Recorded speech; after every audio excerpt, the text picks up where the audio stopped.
In the attic, Wladyslaw Szpilman. നിങ്ങൾ ജർമ്മനിയുടെ നാസിപ്പടയെക്കുറിച്ച് കേട്ടിട്ടുണ്ടോ?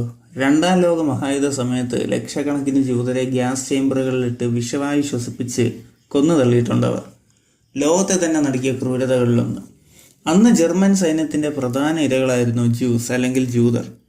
അപ്പോൾ അക്കാലത്ത് ഒരു ജർമ്മൻ സൈനികന്റെ മുന്നിൽ ഒരു ജൂതൻ വന്നുപെട്ടാൽ അയാൾ ശിക്ഷിക്കുമോ അല്ലെങ്കിൽ രക്ഷിക്കുമോ? നമുക്ക് നോക്കാം. Every human being deserves to be free and to live with dignity. These are universal human rights. But in the world we live in, millions of people are denied these basic rights. ഓരോ മനുഷ്യനും സ്വതന്ത്രനായിരിക്കാനും അന്തസ്സോടെ ജീവിക്കാനും അർഹതയുണ്ട്. ഇവ സാർവത്രിക മനുഷ്യാവകാശങ്ങളാണ്. എന്നാൽ നാം ജീവിക്കുന്ന ഈ ലോകത്ത് ദശലക്ഷക്കണക്കിന് ആളുകൾക്ക് ഈ അടിസ്ഥാന അവകാശങ്ങൾ നിഷേധിക്കപ്പെടുന്നു. വ്യാഡിസ്ലാവ് സ്പീൽമാൻ, a pianist and composer, was a Polish Jew. ഒരു പിയാനിസ്റ്റും സംഗീത സംവിധായകനുമായ വ്യാഡിസ്ലാവ് സ്പീൽമാൻ ഒരു polish ജൂതനായിരുന്നു. He was forced to live in the ghetto, a dismal place meant for Jews alone during the Second World War. രണ്ടാം ലോക മഹായുദ്ധകാലത്ത് ജൂതന്മാർക്ക് മാത്രമുള്ള ഇരുളണഞ്ഞ സ്ഥലമായ ഘീറ്റോയിൽ ജീവിക്കാൻ അദ്ദേഹം നിർബന്ധിതനായി. Most of the Jews were then sent to concentration camps where they were tortured, and then to gas chambers where they were killed en masse. മിക്ക ജൂതന്മാരെയും പിന്നീട് concentration ക്യാമ്പുകളിലേക്ക് അയച്ചു. അവിടെ അവർ പീഡിപ്പിക്കപ്പെട്ടു. തുടർന്ന് ഗ്യാസ് ചേംബറുകളിലേക്ക് അയച്ച് അവിടെ വെച്ച് അവരെ കൂട്ടത്തോടെ കൊന്നൊടുക്കി. Let's read the story of Szpilman's desperate struggle to stay alive during the war. യുദ്ധസമയത്ത് ജീവൻ നിലനിർത്താനുള്ള സ്പീൽമാന്റെ തീവ്രമായ പോരാട്ടത്തിന്റെ കഥ നമുക്ക് വായിക്കാം. I slammed down the chair by the ladder door. It was some time before I stammered with difficulty. Do what you like to me. I am not moving from here. I have no intention of doing anything to you, the officer said. Slammed എന്ന് പറഞ്ഞാൽ sit or fall heavily എന്നാണ് അർത്ഥം. അതായത് നമ്മൾ കസേരയിൽ അമർന്നിരുന്നു എന്നൊക്കെ മലയാളത്തിൽ പറയും. ഇങ്ങനെ പെട്ടെന്ന് കസേരയിൽ ഇരിക്കുക, അതാണ് സ്ലംഡ്. ലാഡർ എന്ന് പറഞ്ഞാൽ ഒരു കലവറ, ഒരു സ്മോൾ സ്റ്റോർ റൂം, അതിനെയാണ് ലാഡർ എന്ന് പറയുന്നത്. സ്റ്റാമേഡ് എന്ന് പറഞ്ഞാൽ വിക്കി സംസാരിക്കുന്നതിനെയാണ് സ്റ്റാമേഡ് എന്ന് പറയുന്നത്. അപ്പോൾ ഞാൻ കലവറയുടെ വാതിലിനരികിലെ കസേരയിലേക്ക് തളർന്നിരുന്നു. വളരെ ബുദ്ധിമുട്ടി. വാക്കുകൾ തപ്പി തടഞ്ഞുകൊണ്ട് ഞാൻ പറഞ്ഞു തുടങ്ങാൻ കുറച്ച് സമയമെടുത്തു. നിങ്ങൾക്ക് എന്നെ എന്ത് വേണമെങ്കിലും ചെയ്യാം, ഞാൻ ഇവിടെ നിന്ന് മാറുന്നില്ല. നിന്നെ ഒന്നും ചെയ്യാൻ ഞാൻ ഉദ്ദേശിക്കുന്നില്ല, ഓഫീസർ പറഞ്ഞു. Then he asked me, what do you do for a living? I am a pianist. തുടർന്ന് അദ്ദേഹം എന്നോട് ചോദിച്ചു, നിങ്ങൾ ജീവിക്കുവാൻ വേണ്ടി എന്ത് തൊഴിലാണ് ചെയ്യുന്നത്? ഞാനൊരു പിയാനിസ്റ്റാണ്. He looked at me more closely. Then his glance fell on the door to the other room. An idea seemed to have struck him. Come with me, will you? അയാൾ എന്നെ കൂടുതൽ സൂക്ഷ്മമായി നോക്കി. തുടർന്ന് അടുത്ത മുറിയുടെ വാതിലിലേക്ക് അയാളുടെ നോട്ടം നീണ്ടു. അയാൾക്ക് എന്തോ ഒരു ആശയം തോന്നിയതുപോലെ തോന്നി. എൻ്റെ കൂടെ വരുമോ? We went into the next room where a piano stood by the wall. The officer pointed to the instrument. Play something. ഞങ്ങൾ അടുത്ത മുറിയിലേക്ക് പോയി. അവിടെ ഭിത്തിയോട് ചേർന്ന് ഒരു പിയാനോ ഉണ്ടായിരുന്നു. ആ ഉദ്യോഗസ്ഥൻ ഉപകരണത്തിലേക്ക് വിരൽ ചൂണ്ടി. എന്തെങ്കിലും വായിക്കൂ. I looked enquiringly at him and did not move. He obviously sensed my fears, since he added reassuringly, It's all right, you can play. If anyone comes, you can hide in the ladder, and I'll say it was me trying the instrument out. ഞാൻ സംശയത്തോടെ അയാളെ നോക്കി. ഞാൻ അനങ്ങിയതുമില്ല. എൻ്റെ ഭയം അയാൾക്ക് വ്യക്തമായി മനസ്സിലായിരിക്കുന്നു എന്നെനിക്ക് മനസ്സിലായി. കാരണം അയാൾ ആശ്വാസത്തോടെ കൂട്ടിച്ചേർത്തു, കുഴപ്പമില്ല, നിങ്ങൾക്ക് വായിക്കാം. ആരെങ്കിലും വന്നാൽ നിങ്ങൾക്ക് കലവറയിൽ ഒളിക്കാം. ഞാനാണ് ഈ ഉപകരണം വായിക്കാൻ ശ്രമിച്ചതെന്ന് ഞാൻ പറഞ്ഞോളാം. When I placed my fingers on the keyboard, they shook. I hadn't practiced for 2.5 years. My fingers were stiff and covered with a thick layer of dirt, and I had not cut my nails for some weeks. ഞാൻ കീബോർഡിൽ വിരലുകൾ വച്ചപ്പോൾ അവ വിറച്ചു. ഞാൻ 2.5 വർഷമായി പരിശീലിച്ചിരുന്നില്ല. എൻ്റെ വിരലുകൾ മരവിച്ചതും കട്ടിയുള്ള അഴുക്ക് പുരണ്ടതുമായിരുന്നു. മാത്രമല്ല, ഞാൻ ആഴ്ചകളായി നഖം വെട്ടിയിരുന്നില്ല. ഇവിടെ സ്റ്റിഫ് എന്നതുകൊണ്ട് ഉദ്ദേശിക്കുന്നത് മരവിച്ച, സ്റ്റിഫ് ഫിംഗേഴ്സ്, മരവിച്ച വിരലുകൾ എന്നാണ്. I played Chopin's Nocturne in C sharp minor. When I finished, the silence seemed gloomy and eerie. I heard a shot down below outside the building, a harsh, loud German noise. ഞാൻ ചോപ്പിൻ്റെ നൊക്ടേൺ in C sharp minor വായിച്ചു. ഞാൻ വായിച്ചു നിർത്തിയപ്പോൾ അവിടുത്തെ നിശബ്ദത ഇരുണ്ടതും ഭയാനകവുമായി തോന്നി. താഴെ കെട്ടിടത്തിന് പുറത്ത് ഒരു വെടിയൊച്ച ഞാൻ കേട്ടു. പരുക്കനായ ഉച്ചത്തിലുള്ള ഒരു ജർമ്മൻ ശബ്ദം. ഫ്രെഡറിക് ചോപ്പിൻ എന്ന സംഗീത സംവിധായകൻ രചിച്ച ഒരു പ്രശസ്ത പിയാനോ സംഗീത കൃതിയാണ് ചോപ്പിൻസ് നൊക്ടേൺ സി ഷാർപ്പ് മൈനർ എന്ന് പറയുന്നത്. ഇത് കേൾക്കുമ്പോൾ പലർക്കും ശാന്തത, ദുഃഖം അല്ലെങ്കിൽ ആഴത്തിലുള്ള എന്തിനെങ്കിലും കുറിച്ചുള്ള വികാരനിർഭരമായിട്ടുള്ള ഓർമ്മകൾ ഇതെല്ലാം ഉണ്ടാകുന്നു എന്നാണ് പറയപ്പെടുന്നത്. അപ്പോൾ ചോപ്പിൻസ് നൊക്ടേൺ ഇൻ സി ഷാർപ്പ് മൈനർ എന്ന ആ സംഗീത കൃതി വീഡിയോയുടെ ഏറ്റവും അവസാനം പ്ലേ ചെയ്യുന്നതായിരിക്കും. അപ്പോൾ അതുവരെ എല്ലാവരും ഒന്ന് കാണാൻ ശ്രമിക്കുക. The officer looked at me in silence. After a while he sighed and muttered, "All the same, you shouldn't stay here. I'll take you out of the city, to a village. You'll be safer there." Officer നിശബ്ദനായി എന്നെ നോക്കി. കുറച്ചു കഴിഞ്ഞപ്പോൾ അയാൾ നെടുവീർപ്പിട്ടുകൊണ്ട് പിറുപിറുത്തു. "എന്തായാലും നീ ഇവിടെ നിൽക്കാൻ പാടില്ല. ഞാൻ നിന്നെ നഗരത്തിൽ നിന്ന് ഒരു ഗ്രാമത്തിലേക്ക് കൊണ്ടുപോകാം. നിങ്ങൾ അവിടെ കൂടുതൽ സുരക്ഷിതനായിരിക്കും." മട്ടേഡ് എന്ന് പറഞ്ഞാൽ ശബ്ദം താഴ്ത്തി ഒരാളോടായിട്ട് പറയുന്നതിനാണ് നമ്മൾ മലയാളത്തിൽ പിറുപിറുക്കുക എന്നൊക്കെ പറയും. Okay. I shook my head. "I can't leave this place," I said firmly. Only now did he seem to understand my real reason for hiding among the ruins. ഞാൻ തലയാട്ടി. എനിക്ക് ഈ സ്ഥലം വിട്ടുപോകാൻ കഴിയില്ല, ഞാൻ ഉറപ്പിച്ചു പറഞ്ഞു. ഫേംലി എന്ന് പറഞ്ഞാൽ ഉറപ്പിച്ചു പറയുക എന്നാണ്. ഈ നാശങ്ങൾക്കിടയിൽ ഞാൻ ഒളിച്ചിരിക്കുന്നതിൻ്റെ യഥാർത്ഥ കാരണം അപ്പോഴാണ് അയാൾക്ക് മനസ്സിലായതെന്ന് തോന്നുന്നു. "You are Jewish?" He asked. "Yes." "നിങ്ങളൊരു ജൂതനാണോ?" അദ്ദേഹം ചോദിച്ചു. "അതെ." "Yes, well," he murmured. "In that case I see you really can't leave. Where are you hiding?" "In the attic." "ശരി, സാരമില്ല," അയാൾ തിടുക്കത്തിൽ കൂട്ടിച്ചേർത്തു. "അതെ, ശരി," അയാൾ പിറുപിറുത്തു. "അങ്ങനെയാണെങ്കിൽ നിങ്ങൾക്ക് ശരിക്കും പോകാൻ കഴിയില്ലെന്ന് എനിക്ക് മനസ്സിലാകുന്നു. നിങ്ങൾ എവിടെയാണ് ഒളിച്ചിരിക്കുന്നത്?" "തട്ടിൻ പുറത്ത്." He inspected the attic and discovered something I had not yet noticed. A loft made of boards directly above the entrance to the attic. അദ്ദേഹം തട്ടിൻപുറം പരിശോധിച്ചു. ഞാൻ ഇതുവരെ ശ്രദ്ധിച്ചിട്ടില്ലാത്ത ഒരു കാര്യം കണ്ടെത്തി. തട്ടിൻപുറത്തേക്കുള്ള പ്രവേശന കവാടത്തിന് തൊട്ടുമുകളിലായി പലകകൾ കൊണ്ട് നിർമ്മിച്ച ഒരു ചെറിയ തട്ട്. ലോഫ്റ്റ് എന്ന് പറയുന്നത് ഈ ഒരു തട്ടിനെയാണ്, ഈ പലകകൾ കൊണ്ട് നിർമ്മിച്ചിരിക്കുന്ന ആ ഒരു ചെറിയ തട്ടിനെയാണ് ലോഫ്റ്റ് എന്ന് പറഞ്ഞിരിക്കുന്നത്. The officer said he thought I should hide in this loft. He asked if I had anything to eat. ഞാൻ ഈ തട്ടിൽ ഒളിക്കണമെന്ന് അദ്ദേഹം പറഞ്ഞു. എനിക്ക് കഴിക്കാൻ എന്തെങ്കിലും ഉണ്ടോ എന്ന് അദ്ദേഹം ചോദിച്ചു. "No," I said. "Well, never mind," he added hastily. "I'll bring you some food." ശരി, സാരമില്ല, അയാൾ തിടുക്കത്തിൽ കൂട്ടിച്ചേർത്തു. ഞാൻ നിങ്ങൾക്ക് കുറച്ച് ഭക്ഷണം കൊണ്ടുവരാം. ഹേസ്ലി എന്ന് പറഞ്ഞാൽ തിടുക്കത്തിൽ പറയുക, അതിനെയാണ് നമ്മൾ ഹേസ്ലി എന്ന് പറയുന്നത്. "Only now I venture a question of my own. Are you German?" അപ്പോഴാണ് ഞാൻ എൻ്റേതായ ഒരു ചോദ്യം ചോദിക്കാൻ ധൈര്യപ്പെട്ടത്. "നിങ്ങൾ ഒരു ജർമ്മൻകാരനാണോ?" വെഞ്ചർ എന്ന് പറയുന്നത് ധൈര്യത്തോടു കൂടി എന്തെങ്കിലും ചെയ്യുക, അതായത് ഇവിടെ വെഞ്ചർ എ ക്വസ്റ്റ്യൻ എന്നാണ്. അത് ധൈര്യത്തോടു കൂടി ഒരു ചോദ്യം ചോദിക്കുക. He almost shouted his answer in agitation, as if my question had been an insult. എൻ്റെ ചോദ്യം ഒരു അപമാനമായി തോന്നിയതുപോലെ അയാൾ ക്ഷോഭത്തോടെ ഉത്തരം വിളിച്ചു പറഞ്ഞു. അജിറ്റേഷൻ എന്ന് പറഞ്ഞാൽ ക്ഷോഭത്തോടെ, ദേഷ്യത്തോടെ. "Yes, I am, and ashamed of it, after everything that's happening." Abruptly, he shook hands with me and left. അതെ, ഞാൻ ജർമ്മനാണ്. ഇതുവരെ സംഭവിച്ചുകൊണ്ടിരിക്കുന്ന എല്ലാ കാര്യങ്ങളിലും എനിക്ക് ലജ്ജയുണ്ട്. പെട്ടെന്ന് അദ്ദേഹം എനിക്ക് കൈ തന്നിട്ട് ഇറങ്ങിപ്പോയി. 3 days passed before he reappeared. It was evening and pitch dark when I heard a whisper under my loft. "Hello, are you there?" "Yes, I am here," I replied. അയാൾ വീണ്ടും വരുന്നതിന് മുൻപ് 3 ദിവസം കടന്നുപോയി. വൈകുന്നേരം കൂരിരുട്ടായിരുന്നു. അപ്പോൾ എൻ്റെ തട്ടിനടിയിൽ ഒരു മന്ത്രിക്കൽ ഞാൻ കേട്ടു. "ഹലോ, നിങ്ങൾ അവിടെയുണ്ടോ?" "അതെ, ഞാൻ ഇവിടെയുണ്ട്," ഞാൻ മറുപടി പറഞ്ഞു.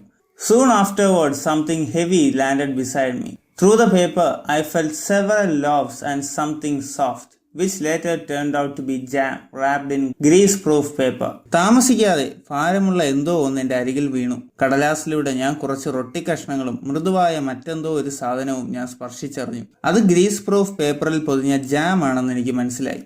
I quickly put the package to one side and called, "Wait a moment." ഞാൻ പെട്ടെന്ന് പാക്കറ്റ് ഒരു വശത്തേക്ക് വെച്ചിട്ട് വിളിച്ചു പറഞ്ഞു, "ഒരു നിമിഷം നിൽക്കൂ." The voice in the dark sounded impatient. "What is it? Hurry up. The gods saw me come in here and I mustn't stay long. Just hang on few more weeks.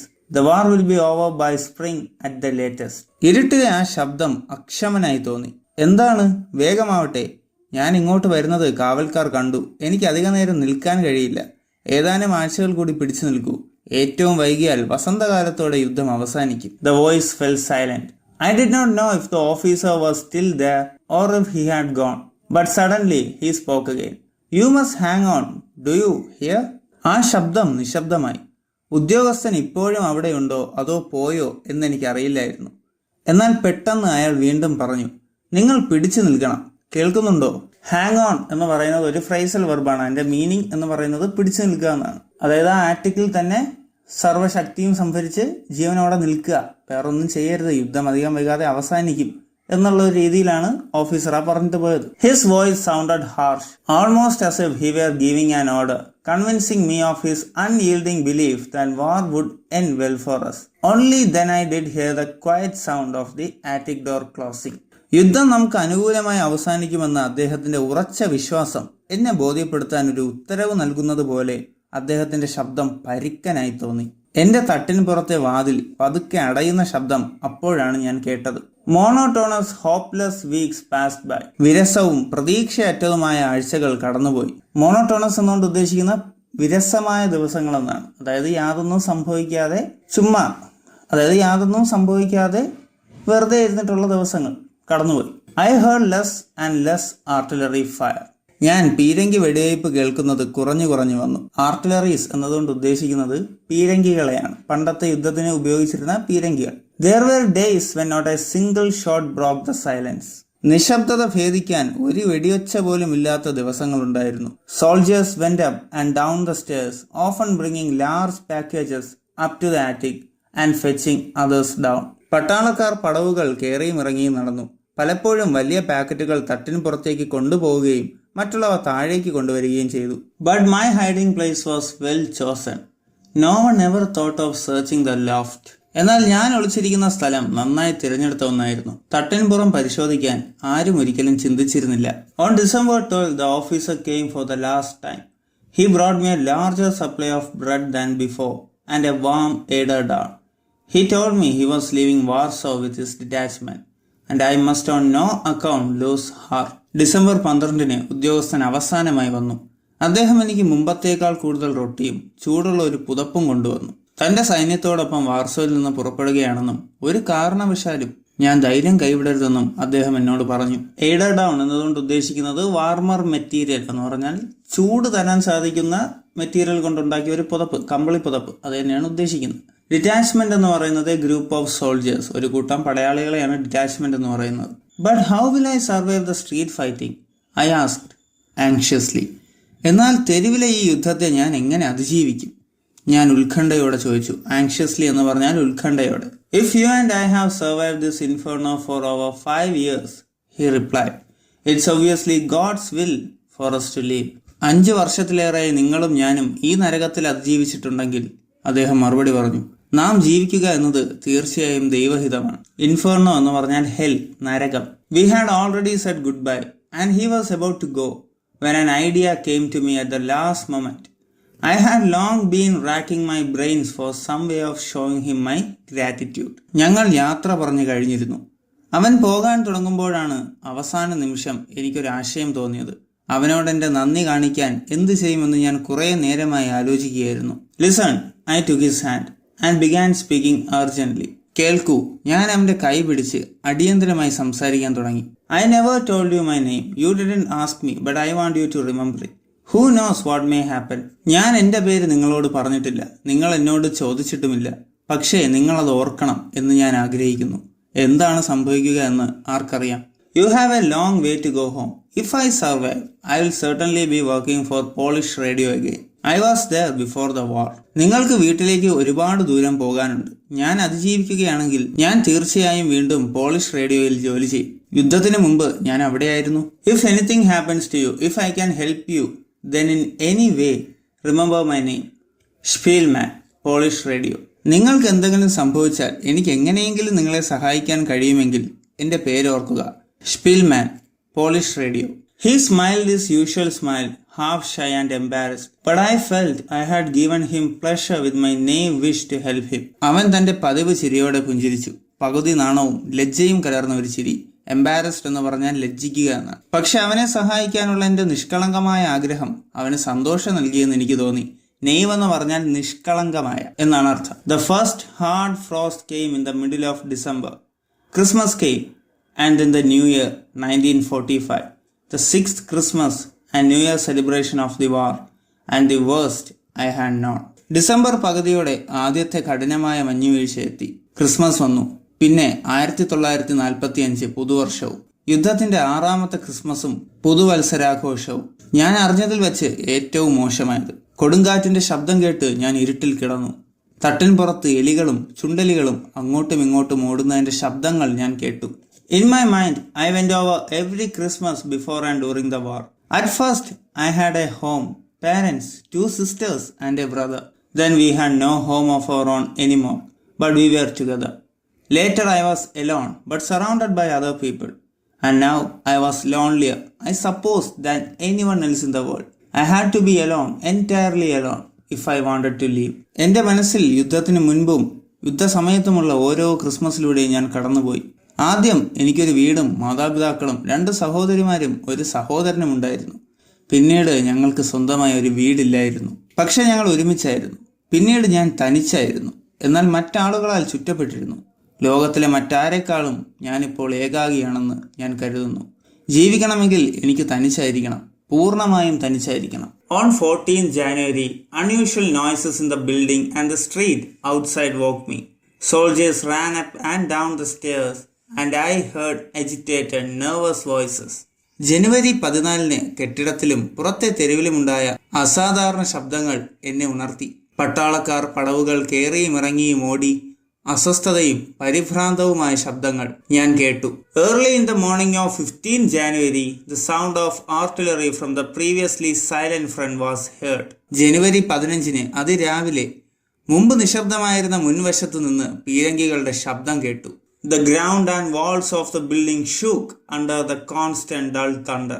തുടർച്ചയായ ഇടിമുഴക്കത്തിൽ കെട്ടിടത്തിന്റെ തറയും ഭിത്തികളും കുലുങ്ങി. 3 hours later, the heavy artillery fire died down again, but I was as nervous as ever. 3 മണിക്കൂറിന് ശേഷം ശക്തമായ പീരങ്കി വെടിവയ്പ് വീണ്ടും അവസാനിച്ചു. പക്ഷേ ഞാൻ എന്നത്തെയും പോലെ ഭയപ്പെട്ടിരുന്നു. I did not sleep at all that night. The street fighting would begin at any moment and I could be killed. പക്ഷെ ഞാൻ എന്നത്തെയും പോലെ ഭയപ്പെട്ടു. അന്ന് രാത്രി ഞാൻ ഒട്ടും ഉറങ്ങിയില്ല. തെരുവ് യുദ്ധം ഏത് നിമിഷവും ആരംഭിക്കാം. ഞാൻ കൊല്ലപ്പെടാനും സാധ്യതയുണ്ട്. The night passed peacefully. Around 1 o'clock, I heard the remaining Germans leaving the building. Silence fell. I could not even hear the steps of the guards outside the building. രാത്രി സമാധാനപരമായി കടന്നുപോയി. അവശേഷിക്കുന്ന ജർമ്മൻകാർ കെട്ടിടം വിട്ടു പോകുന്നത് 1 മണിയോടെ ഞാൻ കേട്ടു. നിശബ്ദത പരന്ന് കെട്ടിടത്തിന് പുറത്ത് കാവൽക്കാരുടെ കാൽവയ്പുകൾ പോലും എനിക്ക് കേൾക്കാൻ കഴിഞ്ഞില്ല. Not until the early hours of next day was the silence broken by a loud and resonant noise, the last sound I had expected. പിറ്റേന്ന് അതിരാവിലെ ആ നിശബ്ദത ഉച്ചത്തിലുള്ളതും പ്രതിധ്വനിക്കുന്നതുമായ ഒരു ശബ്ദം കൊണ്ട് തകർക്കപ്പെട്ടു. അത് ഞാൻ ഒട്ടും പ്രതീക്ഷിക്കാത്ത ശബ്ദമായിരുന്നു. Radio loudspeakers set up somewhere nearby were broadcasting announcements in Polish of the defeat of Germany and the liberation of Warsaw. അടുത്തടുത്തായി സ്ഥാപിച്ചിരുന്ന റേഡിയോ ഉച്ചഭാഷിണികൾ ജർമ്മനിയുടെ പരാജയത്തെക്കുറിച്ചും വാർസോയുടെ വിമോചനത്തെക്കുറിച്ചും പോളിഷ് ഭാഷയിൽ പ്രഖ്യാപനങ്ങൾ പ്രക്ഷേപണം ചെയ്യുകയായിരുന്നു. The Germans had withdrawn without a fight. ജർമ്മൻകാർ യുദ്ധം ചെയ്യാതെ പിന്മാറി. As soon as it began to get light, I prepared feverishly for my first venture out. വെളിച്ചം വരാൻ തുടങ്ങിയ ഉടനെ ഞാൻ എൻ്റെ ആദ്യത്തെ പുറത്തേക്കുള്ള യാത്രയ്ക്കായി തീവ്രമായി തയ്യാറെടുത്തു. ഫെവറിഷ്ലി എന്ന് പറഞ്ഞാൽ തീവ്രമായി തയ്യാറെടുക്കുക എന്നാണ്. വെഞ്ചർ ഔട്ട് എന്ന് പറഞ്ഞാൽ നമ്മൾ നേരത്തെ പറഞ്ഞു ധൈര്യത്തോടെ പുറത്തിറങ്ങുക എന്ന്. Okay, my officer had left me a German military overcoat to keep me from freezing. എൻ്റെ ഉദ്യോഗസ്ഥൻ എന്നെ മരവിപ്പിൽ നിന്ന് സംരക്ഷിക്കാൻ ഒരു ജർമ്മൻ മിലിറ്ററി ഓവർകോട്ട് എനിക്ക് നൽകിയിരുന്നു. I had already put it on when I suddenly heard the rhythmic footsteps of guards out in the road again. Had the Soviet and Polish troops withdrawn then?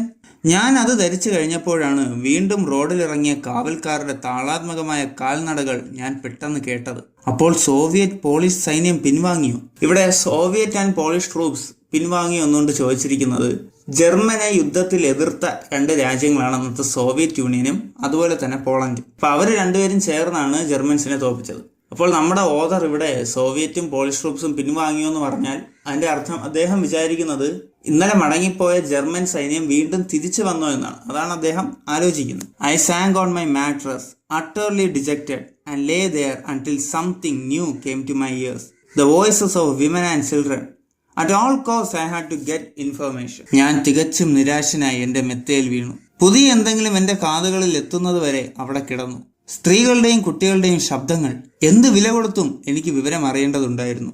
I ran downstairs, put my head out of the front door and looked out. It was a grey misty morning.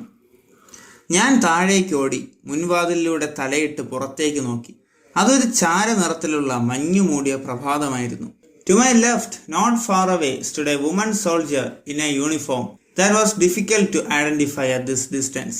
എന്റെ ഇടതുവശത്ത് വളരെ അകലെയല്ലാതെ ഒരു വനിതാ സൈനിക നിന്നിരുന്നു. ഈ അകലത്തിൽ നിന്ന് തിരിച്ചറിയാൻ ബുദ്ധിമുട്ടുള്ള ഒരു യൂണിഫോമിലായിരുന്നു അവർ. A woman with a bundle on her back was approaching from my right. When she came closer, I ventured to speak to her. Hello, excuse me. I called in a muted voice, beckoning her over. പുറകിൽ ഒരു ഭാണ്ഡവുമായ ഒരു സ്ത്രീ എന്റെ വലതുവശത്ത് നിന്ന് വരുന്നുണ്ടായിരുന്നു. അവൾ അടുത്തേക്ക് വന്നപ്പോൾ ഞാൻ അവളോട് സംസാരിക്കാൻ ധൈര്യപ്പെട്ടു. ഹലോ, ക്ഷമിക്കണം, ഞാൻ മന്ദസ്വരത്തിൽ വിളിച്ചു. അവളെ അടുത്തേക്ക് വിളിച്ചു. ബെക്കനിങ് എന്ന് പറഞ്ഞാൽ അടുത്തേക്ക് വിളിക്കുക എന്നാണ്. She stared at me, dropped her bundle and took to her heels with a shriek of a German. അവൾ എന്നെ തുറച്ചു നോക്കി, തന്റെ ഭാണ്ഡം താഴെയിട്ടു. ഒരു ജർമ്മൻകാരൻ എന്ന നിലവിളിയോടെ കുതിച്ചു ചാടി. Immediately the guard turned, saw me, aimed and fired her mission pistol. The bullets hit the wall. And without thinking, I rushed up the stairs and took refuge in the attic. ഉടനെ കാവൽക്കാരി തിരിഞ്ഞു, എന്നെ കണ്ടു, ലക്ഷ്യം വച്ചു. അവളുടെ machine pistol വെടിയുതിർത്തു. വെടിയുണ്ടകൾ ഭിത്തിയിൽ തട്ടി. ഒന്നും ചിന്തിക്കാതെ ഞാൻ പടവുകൾ ഓടിക്കേറി തട്ടിന് പുറത്ത് അഭയം പ്രാപിച്ചു. Looking out of my little window a few minutes later, I saw that the whole building was surrounded. I heard soldiers calling to each other and then the sounds of shots and exploding hand grenades. കുറച്ച് മിനിറ്റുകൾക്ക് ശേഷം എൻ്റെ ചെറിയ ജനാലയിലൂടെ പുറത്തേക്ക് നോക്കിയപ്പോൾ കെട്ടിടം മുഴുവൻ വളഞ്ഞിരിക്കുന്നതായി ഞാൻ കണ്ടു. പട്ടാളക്കാർ പരസ്പരം വിളിച്ചു പറയുന്നതും പിന്നീട് വെടിവെച്ചകളും ഹാൻഡ് ഗ്രനേഡുകൾ പൊട്ടുന്ന ശബ്ദവും ഞാൻ കേട്ടു. This time my situation was absurd. I was going to be shot by Polish soldiers in liberated Warsaw on the very verge of freedom. ഇത്തവണ എൻ്റെ അവസ്ഥ അസംബന്ധമായിരുന്നു. വിമോചിതരായ വാർസോയിൽ സ്വാതന്ത്ര്യത്തിന്റെ വക്കിൽ നിൽക്കുമ്പോൾ പോളിഷ് പട്ടാളക്കാർ എന്നെ വെടിവെച്ച് കൊല്ലാൻ പോകുന്നു. Feverishly I began to wonder how I could make them realize that I was Polish before they dispatched me to the next world as a German in hiding. ഒരു ജർമ്മൻകാരനെ ഒളിച്ചിരിക്കുന്നു എന്ന് കരുതി എന്നെ അടുത്ത ലോകത്തേക്ക് അയക്കുന്നതിന് മുൻപ് ഞാൻ പോളിഷ് ആണെന്ന് അവരെ എങ്ങനെ ബോധ്യപ്പെടുത്തുമെന്ന് ഞാൻ തീവ്രമായി ചിന്തിക്കാൻ തുടങ്ങി. ഇവിടെ അടുത്ത ലോകം എന്നതുകൊണ്ട് ഉദ്ദേശിക്കുന്നത് ഇദ്ദേഹത്തിനെ ഒളിച്ചിരിക്കുന്ന ഒരു ജർമ്മൻ എന്ന് പറഞ്ഞ് പോളിഷ് സൈന്യം പിടിക്കുകയാണെങ്കിൽ അദ്ദേഹത്തെ വെടിവെച്ച് കൊല്ലും. അങ്ങനെ അദ്ദേഹം സ്വർഗത്തിലെത്തും. അതാണ് അദ്ദേഹം അവിടെ ഉദ്ദേശിക്കുന്നത്, അടുത്ത ലോകം എന്നതുകൊണ്ട്. I began coming down the stairs, shouting as loud as I could, "Don't shoot, I am Polish." ഞാൻ പടവുകൾ ഇറങ്ങാൻ തുടങ്ങി. എൻ്റെ പരമാവധി ഉച്ചത്തിൽ വിളിച്ചു പറഞ്ഞു, വെടിവെക്കരുത്, ഞാൻ പോളിഷാണ്. Very soon I heard swift footsteps climbing the stairs. The figure of a young officer in Polish uniform with the eagle on his cap came into view. He pointed a pistol at me and shouted, "Hands up." വളരെ വേഗം പടവുകൾ കയറുന്ന വേഗതയേറിയ കാൽനടകൾ ഞാൻ കേട്ടു. തൊപ്പിയിൽ കഴുകന്റെ ചിഹ്നമുള്ള polish uniform ധരിച്ച ഒരു യുവ ഓഫീസറുടെ രൂപം കാഴ്ചയിലേക്ക് വന്നു. അയാൾ എനിക്ക് നേരെ തോക്ക് ചൂണ്ടി വിളിച്ചു പറഞ്ഞു, കൈകൾ മുകളിലേക്ക്. I repeated my cry of, "Don't shoot, I am Polish." The lieutenant went red with fury. "Then why in God's name don't you come down?" he roared. "And what are you doing in the German court?" ഞാൻ എൻ്റെ കരച്ചിൽ ആവർത്തിച്ചു, വെടിവെക്കരുത്, ഞാൻ പോളിഷാണ്. Lieutenant ദേഷ്യം കൊണ്ട് ചുവന്നു. പിന്നെ എന്ത് ദൈവത്തിന്റെ പേരിലാണ് നീ താഴേക്ക് വരാത്തത്? അയാൾ അലറി. നീ ജർമ്മൻ കോർട്ടിൽ എന്താണ് ചെയ്യുന്നത്? Only when the soldiers had taken a closer look at me and reviewed the situation did they really believe I was in German. പട്ടാളക്കാർ എന്നെ സൂക്ഷ്മമായി നോക്കുകയും വിലയിരുത്തുകയും ചെയ്തപ്പോൾ മാത്രമാണ് ഞാൻ ജർമ്മൻകാരനല്ലെന്ന് അവർ ശരിക്കും വിശ്വസിച്ചത്. Then they decided to take me to their headquarters so that I could wash and have a meal. തുടർന്ന് എനിക്ക് കുളിക്കാനും ഭക്ഷണം കഴിക്കാനുമായി അവർ എന്നെ അവരുടെ ആസ്ഥാനത്തേക്ക് കൊണ്ടുപോകാൻ തീരുമാനിച്ചു. After 2 weeks, well cared for by the military, I walked through the streets of Warsaw without fear, a free man for the first time in almost 6 years. 2 ആഴ്ചയ്ക്ക് ശേഷം, സൈന്യം നന്നായി പരിചരിച്ച ശേഷം, ഏകദേശം 6 വർഷത്തിനിടയിൽ ആദ്യമായി ഒരു സ്വതന്ത്ര മനുഷ്യനായി ഞാൻ ഭയമില്ലാതെ വാർസോയുടെ തെരുവുകളിലൂടെ നടന്നു. I looked over to the north of the city where the ghetto had been, where 500,000 Jews had been murdered. There was nothing left of it. ഞാൻ നഗരത്തിന്റെ വടക്ക് ഭാഗത്തേക്ക് നോക്കി. അവിടെ ഗീറ്റോ ഉണ്ടായിരുന്നു. അവിടെ 1.5 ദശലക്ഷം ജൂതന്മാർ കൊല്ലപ്പെട്ടു. അതിന്റെ ഒന്നും അവശേഷിച്ചിരുന്നില്ല. Tomorrow I must begin a new life with nothing but death behind me. നാളെ ഞാനൊരു പുതിയ ജീവിതം തുടങ്ങണം. എൻ്റെ പിന്നിൽ മരണമല്ലാതെ മറ്റൊന്നുമില്ല. I went on my way. ഞാൻ എൻ്റെ വഴിയിലൂടെ സഞ്ചരിച്ചു. William Hosenfeld, the soldier who saved Wladyslaw Szpilman, also saved many other individuals. നമ്മുടെ എഴുത്തുകാരനായ വ്യാഡിസ്ലാവ് ഷ്പീൽമാൻ എന്ന പോളിഷുകാരനെ രക്ഷിച്ച വില്യം ഹൊസൻഫെൽഡ് എന്ന സൈനികൻ മറ്റൊരുപാട് വ്യക്തികളെയും രക്ഷിച്ചിട്ടുണ്ടായിരുന്നു. He was captured by the Red Army towards the end of the war. പക്ഷെ യുദ്ധത്തിന്റെ അവസാനമായപ്പോൾ അദ്ദേഹത്തെ റെഡ് ആർമി പിടികൂടി. റെഡ് ആർമി എന്നത് അന്നത്തെ സോവിയറ്റ് യൂണിയന്റെ, റഷ്യയുടെ ആർമിയുടെ പേരായിരുന്നു. He could not contact Spielman and died in a Soviet prison in 1952. അദ്ദേഹത്തിന് സ്പീൽമാനെ കോണ്ടാക്ട് ചെയ്യാൻ കഴിഞ്ഞില്ല. അദ്ദേഹത്തോട് സംസാരിക്കാനൊന്നും കഴിഞ്ഞില്ല. അവസാനം 1952 സോവിയറ്റ് ജയിലറയിൽ വെച്ച് അദ്ദേഹം മരണപ്പെട്ടു.